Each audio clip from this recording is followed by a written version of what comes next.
আসসালামু আলাইকুম প্রিয় বন্ধুরা, আমাদের বাড়ির পাশ দিয়েই এক বড় ভাই কলার বাগান দিয়েছে।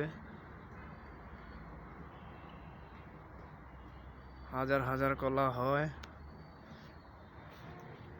সুন্দর সুন্দর কলা হয়।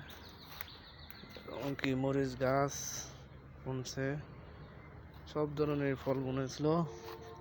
আপাতত আছে কলা গাছ এবং মরিচ গাছ। আর সুন্দর সুন্দর ফানা দেখা যাচ্ছে, বিশাল ফানা ধরেছে। এই যে বিশাল বড় ফানা ধরছে, এই যে এক ফানা ধরেছে, অনেক বড় বড় সুন্দর ফানা। এই যে বিশাল বড় ফানা, অনেক সুন্দর, পরিবেশও ভালো, এই যে মনোরম পরিবেশ।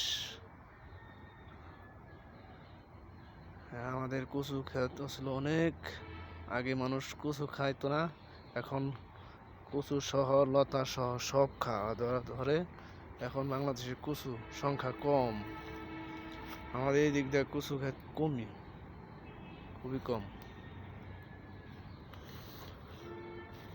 কচু খাওয়া খুবই উপকারিতা, কচু খাওয়া খুবই ভালো। কচু খেলে শরীরে রক্ত পরিষ্কার হয়, এনার্জিও হয়। লতা খেলেও খুবই ভালো, এনার্জি থাকে। আসসালামু আলাইকুম। এই যে আমাদের এক আফার বিল্ডিং, সে থাকে না এখন, অন্য লোক ভাড়া দিয়েছে। সে বাড়ির মানুষও ভালো ছিল।